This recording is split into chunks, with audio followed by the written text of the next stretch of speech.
Okay, hello. Now, this is all about the chapter number 7. That is new questions and ideas. And it is the story of Buddha. And the Buddha is known as Siddhartha and known as also Gautam.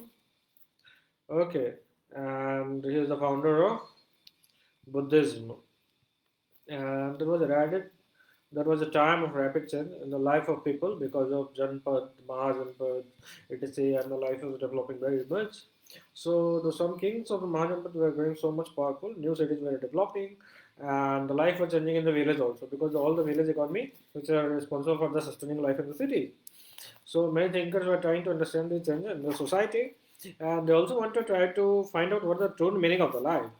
But the Buddha, who belonged to a small girl known as a Sakyagan, and he was a Kshatriya also.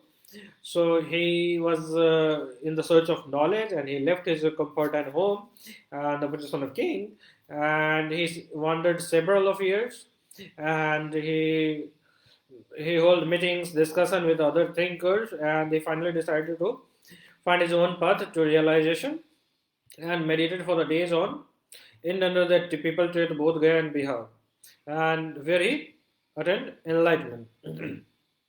After that, he was known as a Buddha, that is wise one, and he preached for the first time in the Sarnath near Varanasi, and the life ended at Kushinagar.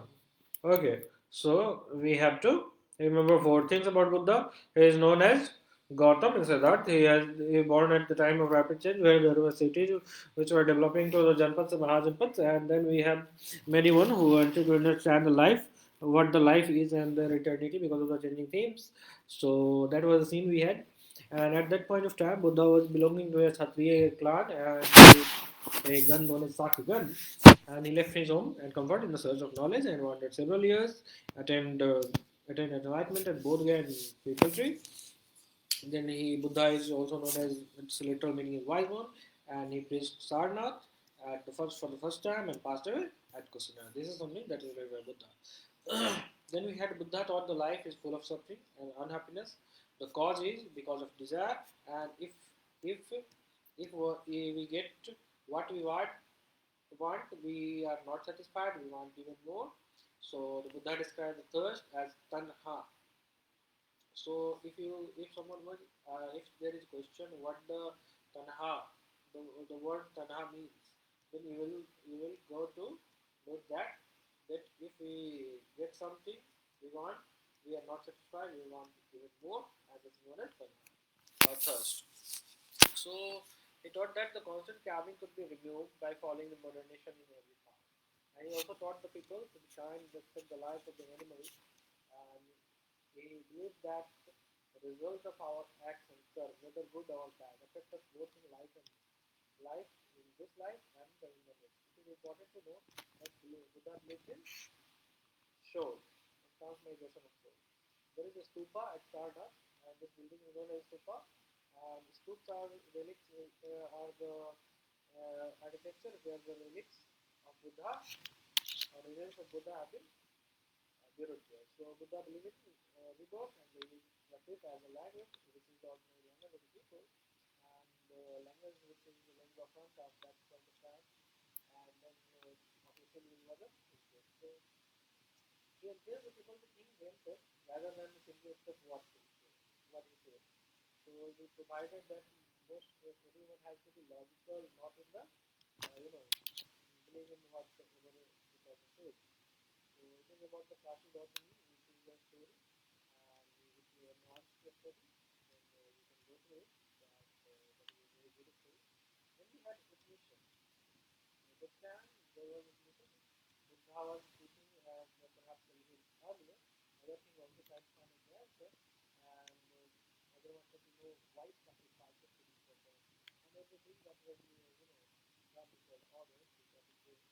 So they describe the Atma, individual soul, and the Brahman as the universal soul, and they, they have their philosophy of the Atma and Brahman, and so it is known as Krishna.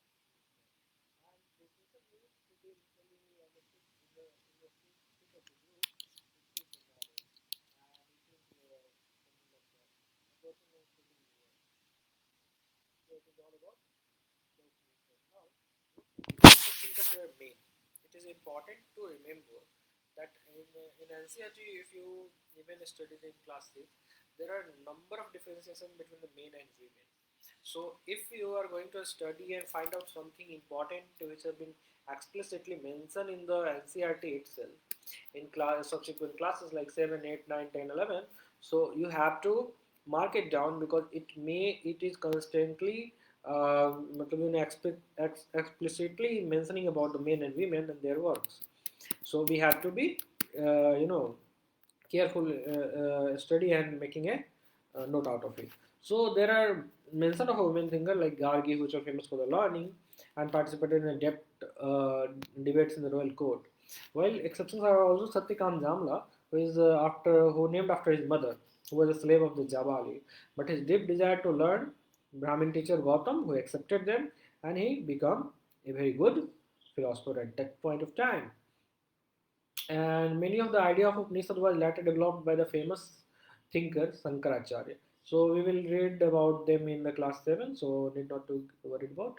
Then we have Panini. Panini is also one of the famous one who wrote the Ashtadev grammar, and he prepared the grammar for Sanskrit, so it is not required.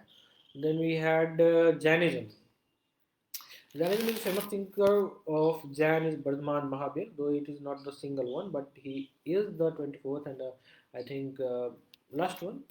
And then we had also spread he also spread their ideas at time of at that around the time, and he belongs to Kshatriya Prince of Lishri, a group that was part of Vajji Sangh. So we know about the Vajji Sangh from the reference that it was the Sangh which Ajatasattu wanted to destroy, and it is a Sangh on which Buddha given advice that at least up to the time when there was some assemblies going on, respect to go for women going on, and people are happy, they are not going to destroy the Vajji Sangh. So they have this. So now we have at the age of 30, he left the home like Buddha, and he got enlightened, and he taught simple doctrines like men and women who wish to know the truth must leave their homes. Okay, and they must have to follow the rules of ahimsa, or that is not killing anyone. That is all being long life. Life is dear, and ordinary people could understand the teaching of Mahabhira, but because of the use of Prakrit. But the thing is that they took the concept of ahimsa very far. So we will get to know the decline of Buddhism and the reasons. So followers of Mahavir who were known as Jain, they had to be absolutely honest. They are asked not to steal. They have to observe celibacy. They had not to possess any of the property. So they have to give up all the clothes also. So to an extent, Jain has a feature written here that they have to perform ahimsa. Okay, and then they have to perform, they have to be honest, they have to satya. Okay, then they have not to steal, they aste, and then they had to observe celibacy, and the celibacy is something concept which is added by Mahabhira at that point of time, and they have to non-possession, means they have not to carry or have to take anything in their possession, and this is what the Buddha the Mahavira taught. They use Prakrit, and Buddha also used Prakrit. Okay, now we have. It is very difficult for men and women to follow these strict rules because they are not saints. They are common people. They do their work. They do farming, so they have to kill insects. So it is strict to follow them. Jinnah, the literal word, those who conquer the misery and the happiness of the life, they become known as Jinnah. Jainism was supported mainly by traders. Farmers who had to kill their insect to protect crop find it difficult to follow, and they were written down. Now the Jainism spread in the North India to Gujarat to Karnataka. The teaching of Mahavira transmitted orally to several countries. One question I would like to ask you about Jainism: who propagated Jainism in South India? So you have to answer it that who propagated Jainism to South India. So you have to answer this. It is linked to the North Indian king, so you should name them king. Name the king. Now we have they were written down. Their teachings have been written down in the form in which they are presently available at a place called Ballabi in Gujarat. Okay, it is 1500 years ago. So this is what. So you have also to search about it since it is written only one thing. So you have to search about Jain Council. Zen Council, there were two Dan Council, that is that you have to search it and who were the president of it, you have to mention it, and if it is possible for you, it is okay, then if not, then we will learn in the subsequent lectures also. Then we had the Sangh. Both Buddha and Mahavir felt that only those who left their home could gain the true knowledge.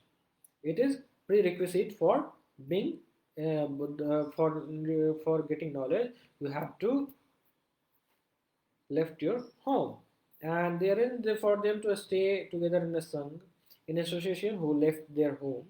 And the rules made for the Buddhist sangh were written down in a book called Binay Pitak. So there were many scriptures, but Binay Pitaks who written down the rules, which is which shows the which contains the rules for Buddhist sangh. Now from this we know there were separate branches of men and women. This is what I am saying, that the book has mentioned many a times a differentiation between men and women. So in the course of history, if you come across any of the points that is important and it is explicitly mentioning about men and women, then you must have to remember this because it may be a question there. Okay, so this is how we have to be curious and cautious about making notes if there is NCERT like things. So you have to be cautious. If you have, then you should mark it down. This is it. So all men could join the sun. However, children had to take permission from parents, slave to from master. Those who worked had to take permission from debtor and creator. A creator, women have to take permission from their husband. So men and women who joined the sun had to live simple lives. It is requisite. And then they meditated for the most of the time. Went to village city for begging the food, and during the fixed hour they were known as Vikchuk. That is Prakrit word for the beggar. Okay, so we have this, and the females are known as Bhikkhunis. Okay, so this is what they taught others and helped others. They also held meetings to settle the quarrels took place within the Sangha. Okay, so a general life that has been rules of Sangha and how the peoples who live, they have all been mentioned in the book known as Vinay Pitak, and there is from this book we know that there were separate branches of men and women. So those who joined the Sangha included Brahmins, Kshatriya, merchants, laborers, barbers, and courtesans and slaves. Many of them wrote down the teaching of Buddha. Okay, some of them composed beautiful poems. So one more questions to you, that who wrote the Buddha Charitra? Buddha Charitra, that is biography of Buddha. So who wrote the biography of Buddha? You have to search it search it here, and if not, I will tell you in the next chapter. So this is how we had. Then we had monasteries. That is to begin with the both Jain and Buddhist monk. From place to place throughout the year, they teach peoples, and the only time they stay were during the rainy season, when it was very difficult. So there have been supporting to build the rulers and traders support temporary shelters and for them in garden natural caves, and they need as the time went, since it was a permanent organization and they had to work for this, so they what they did, they felt the need for permanent shelters and monastery to be built, and these were known as bihars. So in Buddhist architecture there are many architecture like stoop architecture, making of their stoops and their architecture. Along with that, we have Bihar and Ncert, where Bihar is for residing.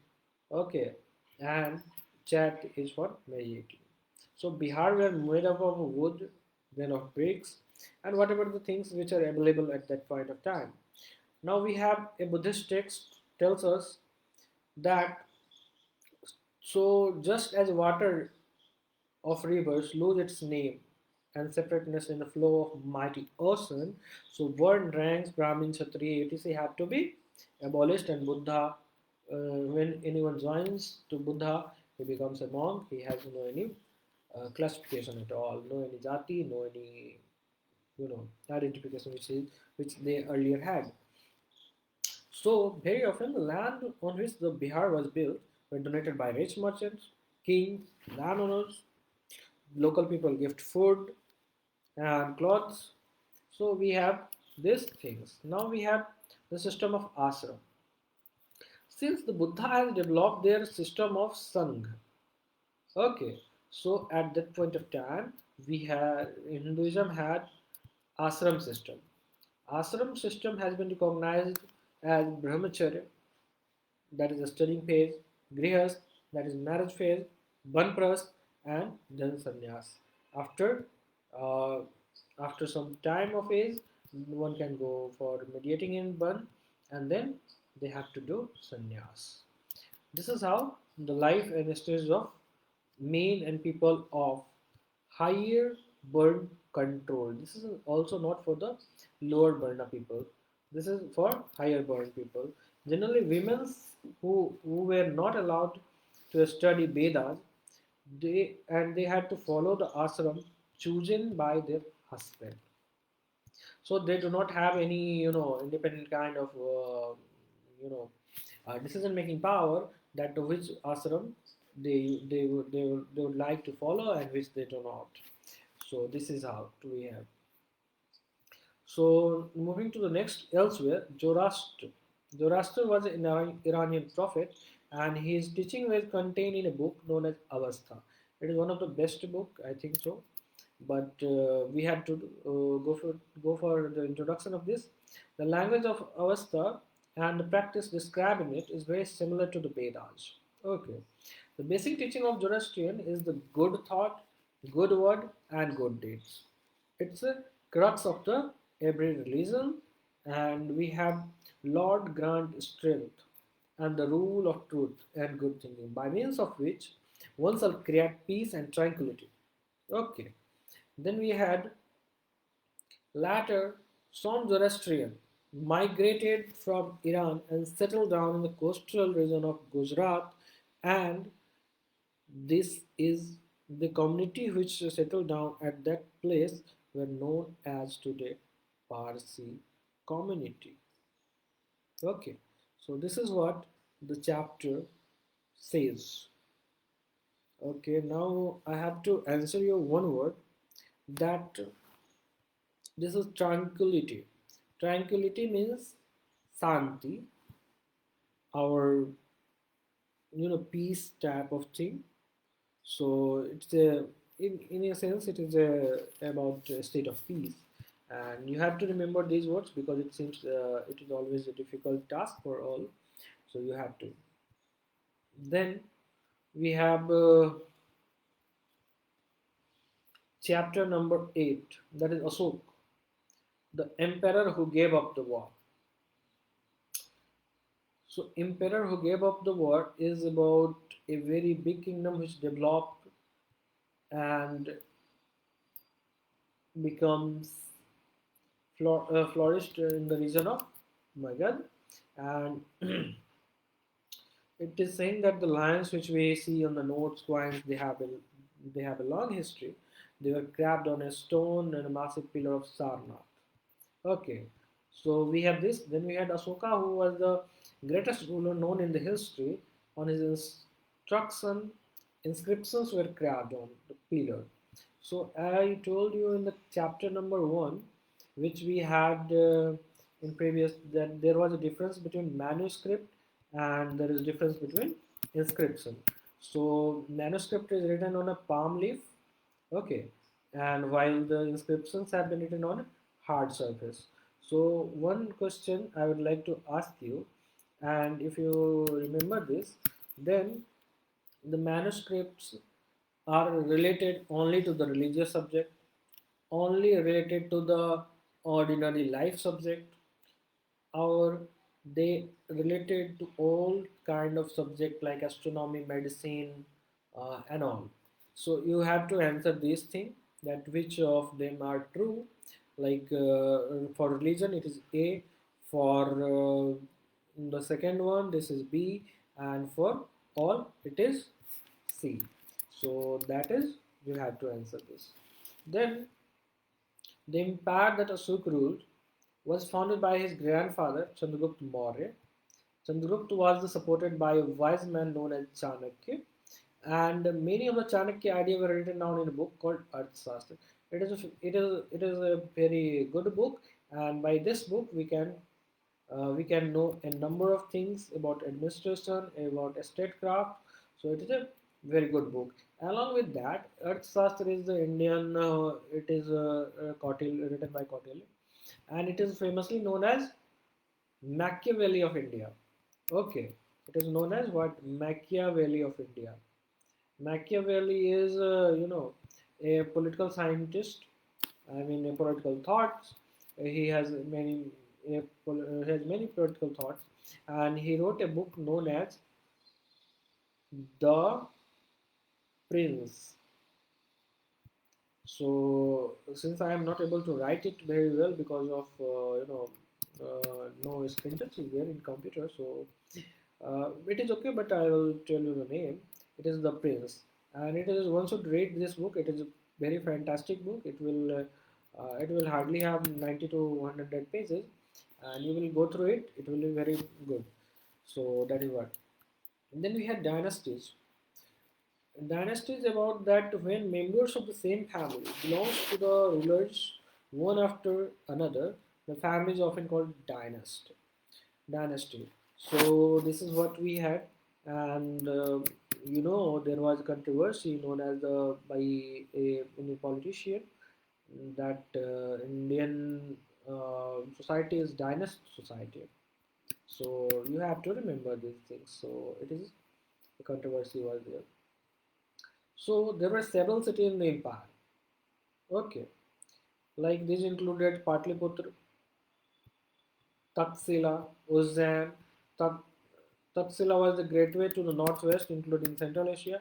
Ujjain was on the found route from the north to South India, and merchants, official, craftspersons probably lived in this city.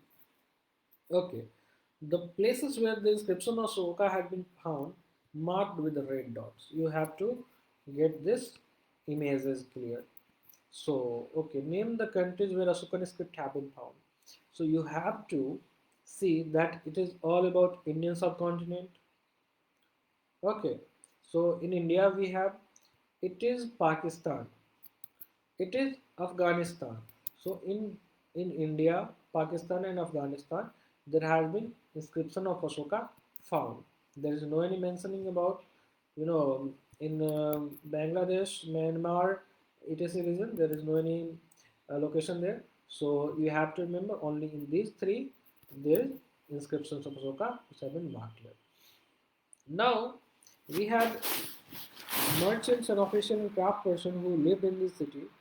In other areas, there were village farmers and herders. In some areas, such as central India, we have forests where people gathered forest produce.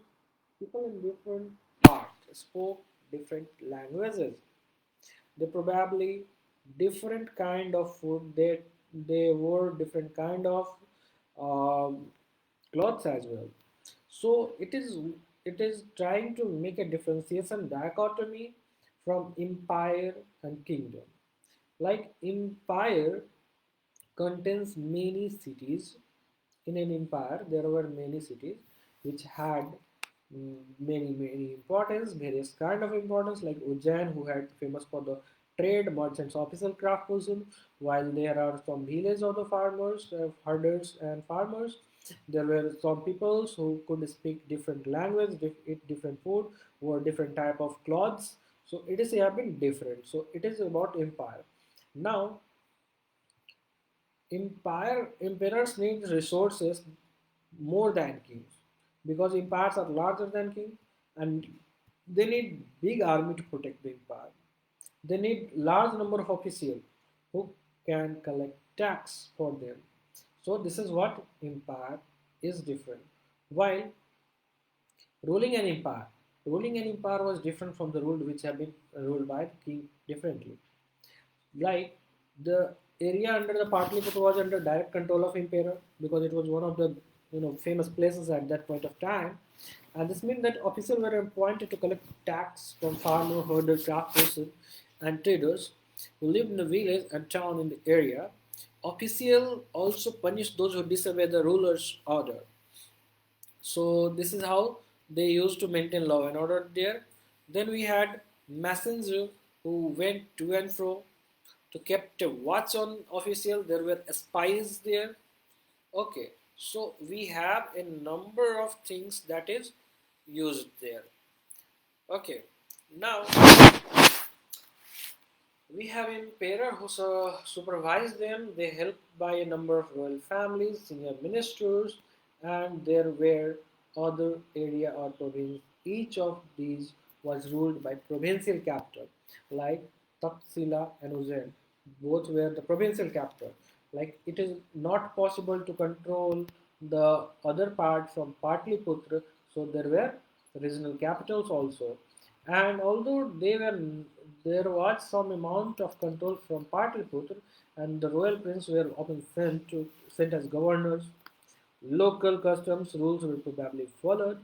So it is all about.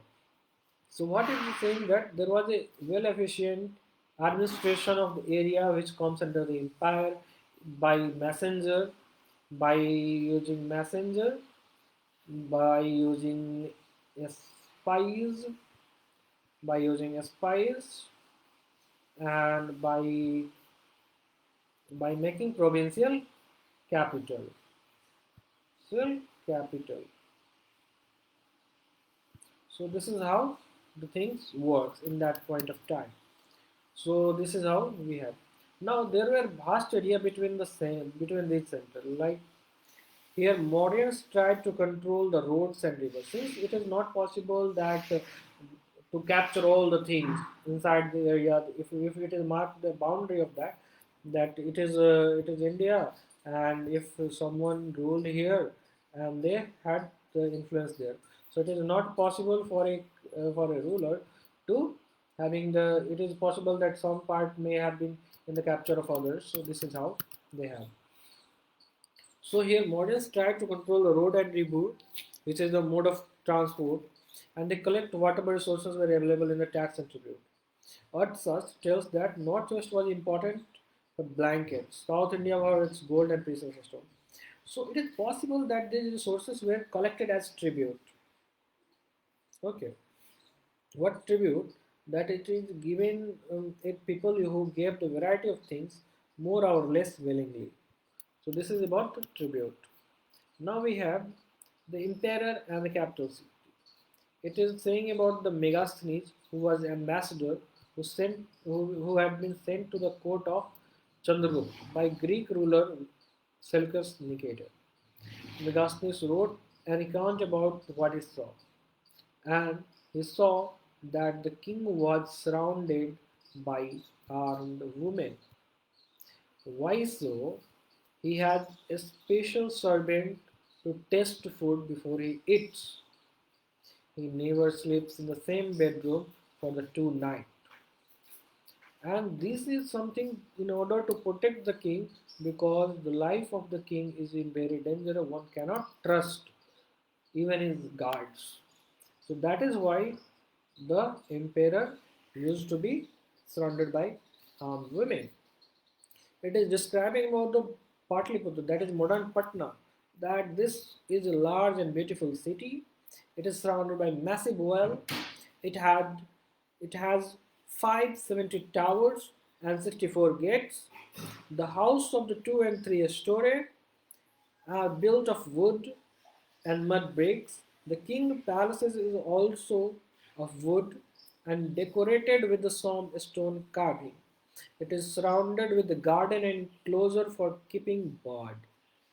So it is very good, very beautiful city at that point of time. And if you one should remember, that it had 64 gates. It means it is a city of huge importance. Okay, so this is how the Patliputra, that is modern Patna, looks like in the ancient time. But now everyone knows there is a flood, and now everyone has seen that what kind of city it is. So it is okay, but still we have Ashok, which is called as unique ruler because he takes his masses directly to the people through inscription.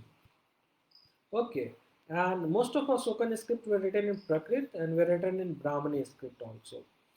So I would like to ask you that there was a image in the chapter number 1 where there was mentioning of Ashokan script inscription, and the Ashokan inscription that was mentioned there had written there that there was a Greek and Aramaic script was there. So it has to be important for people who are, making notes, that it is not only Prakrit and Brahmani script has been there, but also a number of inscriptions have been there in other language also, like Greek and that is Aramaic.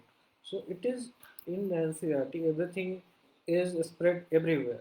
So you have to be conscious about it and you have to make notes accordingly in a integrated manner. So this is how the things works. Now coming to the point we have, we are on the page number.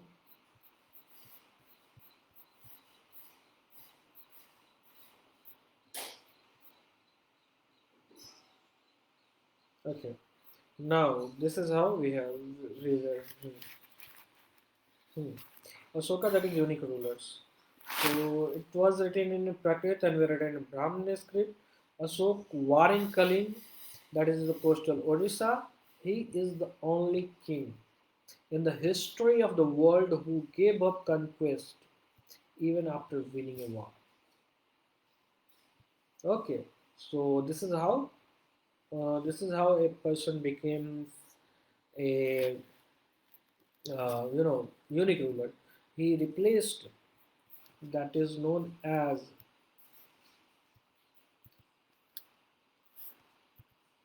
Yuddha Ghosh, has been replaced by peace, not, that is a conquest, not by war, but by cultural conquest. Okay, by peace. So this is what the Ashoka did.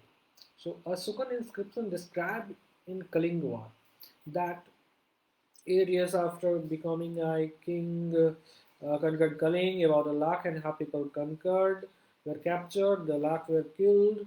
This filled me with the sorrow, and then he changed and he tried to spread the dham. He has a paternalistic feeling for his uh, praja, and this is what Ashok Dham did. And this in what Ashok Dham is. It is written here that Ashok Dham did not involve worship of God or performance of sacrifices. If there is any question like that, it involves religious practices, rituals. It is not like that. It is never involves any type of worship of God or performance of sacrifices. Just as father tried to teach his children, he he feels that he had a duty to instruct his subject. So this is what he had. There were numbers of problems that troubled him. People in power had their different religion and they sometimes led to conflict. Okay. And animals were sacrificed, slave servants were ill-treated. Ashoka felt that it is duty to solve the problem. So he appointed official known as Dhamma Mahamatra who went from place to place teaching people about Dhamma. Ashoka got his masses inscribed on the rocks and pillars, instructing his official to read his masses to those who could not even read it. So this is why he is communicating directly to the people to spread his masses of dharma. Okay, he also appointed Dhamma Mahamata. Okay, for this. Now it is a picture of Rampurva bull. At the time of Ashokan, it was made, and it is Rampurwa Bull. This is a part of Mauryan pillar found in the Rampurwa, Bihar, and has now been placed in the Rashtrapati Bhavan. Okay, if you go for the new website No India, and it had a number of things which have been mentioned about India and its introduction, the features, the and their geographical features, their cultural practices, everything has been mentioned. It's a beautiful detail about introduction to India. So you must have to go for government sites because they provide some, you know, content which can be used and authorized content. So he built road, he dug well, and he built rest houses. Besides, he arranged for the medical treatment for both human beings and animals. Now we have Asoka message to his subject, like he told in his Dhamma that it does not involve any kind of worship, any kind of ritual. So these rituals are not useful. If instead people observe other practices, this would be more fruitful. What the other practices are? Being gentle with the slaves and servants, treating all creatures with the compassion, giving gifts to Brahmins and monks. It is both wrong to praise one religion and criticize another religion. Each one should respect the other religion. It is something like a moral practices, moral code which should be observed by every person. Our our would say it's a duty. So if one praises one religion while criticizing another, one is actually doing greater harms to own religion. And it is mentioning about Pandit Jawaharlal Nehru who quoted that his edicts still speak us to in a language we can understand, we can still learn much from them. Okay, there is mentioning about Brahmini script. Most modern Indian script have developed from the Brahmini script over hundreds of years, like early Brahmin, Devanagari, Bengali, Malayalam, and Tamil. So it seems uh, like they have evolved from this. So this is how the things going on. Now elsewhere, during the time of Maurya, Emperor of China tried to build Great Wall. It meant to protect the Chinese border from the pastoral people, and there were watchtower. Okay, like Patliputra 2 had 540 watchtower with the 64 gates. It also had watchtower and it at the 100 and 200 meter, and they also build a road along the top. Okay, this is what the article mentioned about. Now we have to move on the next one. Okay, now we have a looking ahead the modern empire who collapsed about 2200 years ago. Okay, in its place there were several new kingdoms after Maurya. In northwest there were king known as Indo-Greeks who ruled for 100 years, followed by Central Asian people who were Sharks.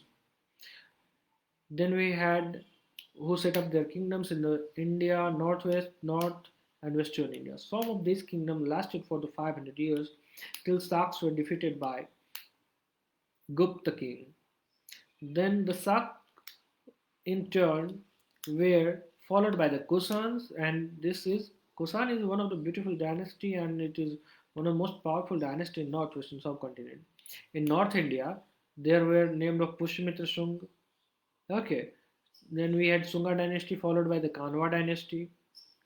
The Saks ruled, and the Kanwa dynasty, where rulers were from the other families till the establishment of Gupta Empire. So both have been captured by Gupta Empire in the last. And then Sak, who ruled over the western India, fought several battles with the Satvahans, who ruled over the western and central India. Satvahan kingdom, which was established about 2100 years ago, lasted for 400 years. And a new ruling family known as Vakataks become powerful in the central and western India. What is happening in the northwest? Indo-Greeks, then Saks, then Kushan. In central India, there was Sunga, then Kanva, and then we had Vakatakas. Then we had in South India, Chola, Chera, and Pandyas. Okay, and about 1500 years ago, there were two large kingdoms. Those of the Pallav and Chalukya. There were several other kingdoms and kings. We know about them from their coins and inscription. It is known as the study of coins and inscription, known as numismatics, and it is source of archaeological evidence. From this we can construct the administrative history of that point of time, including the trade relations. So there were other changes that were taking place at that point of time, in which ordinary men, women played major role. This includes that spread of agriculture, growth of new town, craft production, trader explored land routes outside and inside, and sea route, West Asia, and many new buildings were built, including the earliest temple and stupas. It is a photo of Satwahan coin. There were some images which have been there, and it seems a clear image.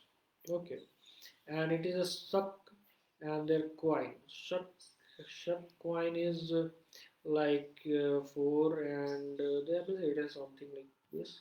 So this is what we have, and this is how the chapter ends with.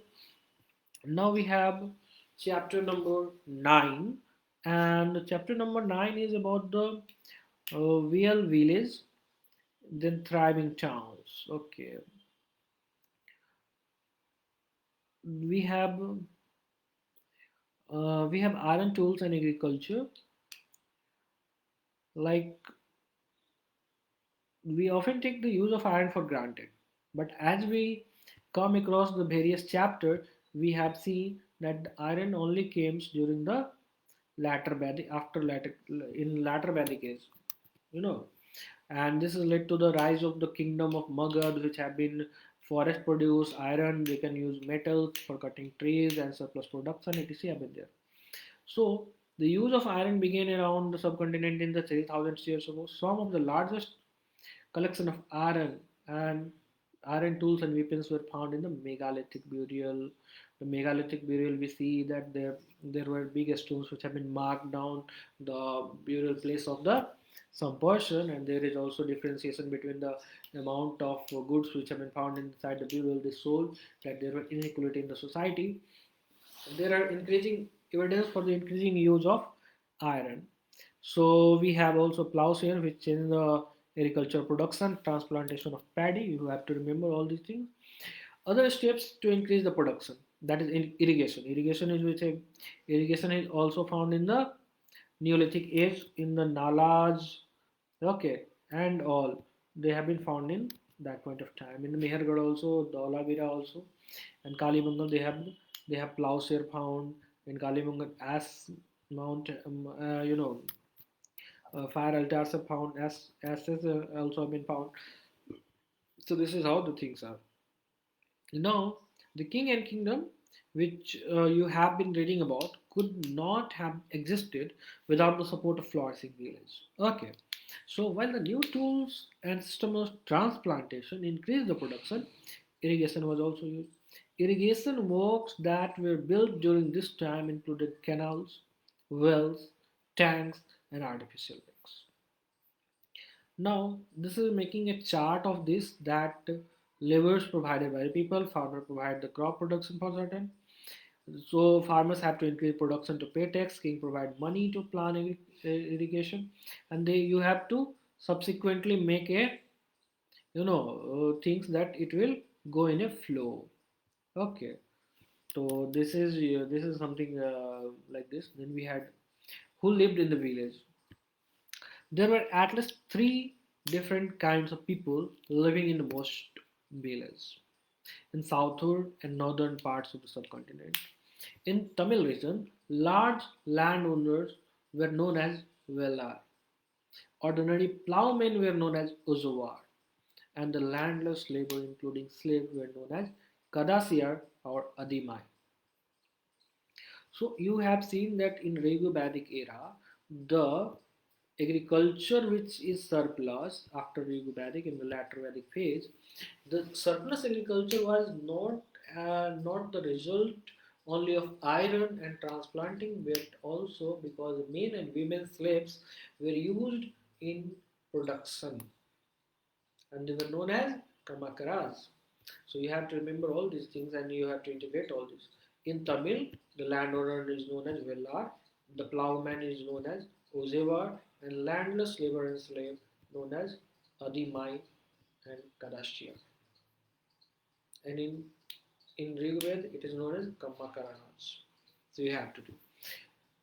Now in northern part of the subcontinent, the headman, village headman is known as Bhojak, Gram Bhojak.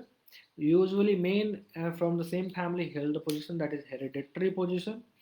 In other words, the post was hereditary. The Gram Bhojak was often the largest landowner. He had slaves, okay, and hired workers to cultivate the land. Besides, he was powerful. King often used them to do collect tax and also adjudicate the matter of conflict. So he also sometimes acts as a policeman. Apart from the Gram Bhojak, there were other independent farmers known as Grihpati, and most of whom were the small landowners. And then there were men and women such as Das, Kamakara, who did not own the land and had to earn a living working on the fields owned by others. In most of the village, there were some craft person like blacksmith, potter, carpenter, and weavers. So in North India, the village headman, who is known as Gram Bhojak, it is hereditary post and often largest landlord. Independent farmer known as Grahapati, men and women both are Dasa and Karmakaras and did not own the land. Okay, now we have the earliest Tamil composition. This is known as Sangam literature, which is held in the city of Madurai. Now, it is about this. Then we had finding about the cities, stories, travel, sculpture, and archaeology. So you may have heard about Jataks. There were the stories that were probably composed by the ordinary people and then written down and preserved by the Buddhist monks. Here is the part of Jataka story which tells us how poor man gradually become rich. It is about the clever poor man. It's a story, and I don't like to read it out. Now we have ring well, which have been found in the Delhi. Ring well have been used also in where in the Neolithic era. We have gone through ring wells which have been found in order to have a garbage. Okay, this is how the ring wells goes through, and you have to read it in chapter number 1 or 2. Then we have a sculpture carved out of depicting people's lives in town as well as in the forest. Sculptures were also used to decorate railings, pillars, gateway building that was visited by the peoples. Now, this is how we have the rings well here. And this is a Sachi sculpture. This is a sculpture of Sachi in the Madhya Pradesh. You will learn about in 12, chapter number 12. In many cities, archaeologists found rows of pot ceramic rings arranged one on another, and this is known as ring well. Now we have this seems to have been used as toilet in some cases or as a drain or garbage dump. These ring well are usually found in the individual house, and this we have already hardly had any remains of palaces, markets, or home of ordinary people. Perhaps some yet to be discovered by archaeologists. Since the Indian subcontinent is a cradle of human civilization, there are many civilizations which developed, and they sustained for a many period of time. Even the Chinese civilization and other civilization, Wang, Egyptian, Mesopotamian, they have not survived as long as the Indus Valley civilization. So India is a cradle of civilization, human civilization, with the efforts of the after independence, if the efforts of British and some amount of effort by the state government and the central government and archaeological department of India after independence, there have been many sites which have been discovered. But yet, there are many had to be there will have to discover many sites because of its long history and vast history of civilizations. So, and new things are coming on a new scales. So we have to be aware of this. One has a one of the most detailed account that has been found by unknown Greek sailor, and he described all the port he visited, and he mentioned about Bharuch that ships have been steered by skillful, experienced local fishermen. There were import of the wine, copper, tin, lead, and topaz, and many more items. Special gifts were bought by the merchants and kings, beautiful and fine wines, fine clothes. Okay, now we have the study of the coin. Okay, that wealth is measured in the terms of coin. The coins belonging to this period. Okay, we have several thousands coins which have been evidenced there. Now they have been given the name that punched mark coin, which we have initially shared. Okay, punched mark coin we come across in the previous chapters also. Because of the design, we are punched separately on the metal. Like this design have been punched separately. This have been punched once. After this one, this is one. They have not been punched in one time. They have been punched separately. So they have been silver and copper. They had a silver and copper coin. We have other means of exchange. The poem of the Sangam, as they carry white paddy in the land to exchange the salt for another, they have barter system in a way. It involves no money. It involves commodity to be exchanged with the commodity, but it has some amount of problems of double coincidence. Like if we need to exchange our wheat in order to buy salt, then the other person also had the other person also had to be in the search or in the need of wheat. Then only he will exchange the salt with the wheat. Otherwise, we have to wait and search for other. So that was it. Then we had cities with the many functions. Very often, a single town was important for a variety of reasons. Like Mathura, it is important route of travel and trade. It is also the it also been famous for you know mm, famous for the capital of Kushan. It is also having famous for the sculptures and architectures of Buddhist, Jain, even the important center of worship for Krishna. There were several fortifications around the city of Mathura, and there are several shrines. Farmers, herders of the adjoining area provided food for the people in the city. Mathura was center where some extremely fine sculptures were produced.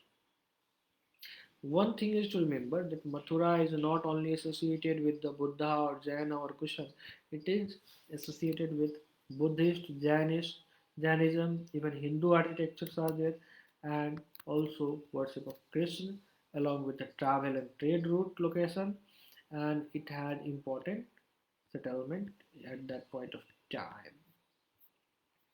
Generally, the inscription recording gift made by the men to the monasteries and shrines. These were made by the kings, queen, officers, merchants, and craft persons who lived in the city. And then we had, for instance, that inscriptions from Mathura mentions about goldsmiths, blacksmiths, weavers, basket makers, garlands makers, and perfumes. So this is something that has been mentioning about records, that these type of people who lived in this city. Now we have craft and craft person. There are evidence of craft like fine poetry, which is known as northern black polished ware. We come across, let me make it here a small chart. Black and red ware. Then we come across gray ware. Then we are coming to the north. It is called NB, no NBPW, not black polished ware. So this is how the poetry and their things evolved. So you have to make it clear in your mind. It is usually in black color and had a fine seam. That archaeological evidence for many crafts may not have survived. We know it from the text that manufacture of cloth was important and famous center was Varanasi and Madurai in south. Here again, both men and women worked in the center. This is what the NCRT does. If it is important for NCRT, it will make it explicitly a mention in all the subsequent chapters. So we have to make it very clear. Now, many craft person and merchants now form association known as ceremonies. Ceremonies of craft production. They provided training, procured raw material in groups. They distributed the finished product. The ceremonies of merchants organized the trade. Ceremonies also served as banks where rich men and women deposited money. This was invested, and part of interest was returned or used to support religious institutions such as monasteries. Okay, at that point of time, the religious temples were a center of activities, and there were many crafts which are associated with the temples. You will learn in next classes. Now we have rules of spinning and weaving, which have been mentioned in the Arthashastra. And this says that widow young women who have been differently able, nuns, mothers, courtesan women have retired from temples be used in the processing bark, cotton, and hemp flax. They should be paid according to the quality of their work. If women does not complete her work as per the agreement, then she will have to pay fine or her thumbs will be can be cut off. So this is how we have. Now we have a site known as Archimendu, which is it is in the Puducherry. It is an important site because it was a coastal settlement where ships unloaded goods and from the distant land. A massive brick structure which may have been a warehouse found at this site. Other finds include the pottery from the Mediterranean region, such as amphor jars and stamped red glazed pottery. They have been double-handled jar which contain liquid such as wine or oil. So this is what we have, and then we have that is known as Aratine ware. So if there is any questions that where is Aratine ware have been found, you have to remember about Archimedo in Puducherry. Roman lamps, glassware, gems also have been found at this city. The small tanks have been found that were probably of the dyeing wax that is used to dye clothes. You have to remember one thing, that there was dyeing system, and if someone, if there is any thing that has been asked that the dyeing dyeing vats have been found where, you have to remember about the archive. So there is plenty of evidence that making of the beds and semi-precious stones and glasses are there. So it is like some sophisticated technology and tools, luxury goods at that point of time because of glass and all. Tamil Brahmini script, have been several pieces of poetry in the scripts of Brahmini which will be. Now elsewhere, there were amphitheaters in the Roman civilization. Rome was the capital of the largest empire spread across Europe, North Africa, West Asia, and Augustus was the most important emperor of that Rome. it is an open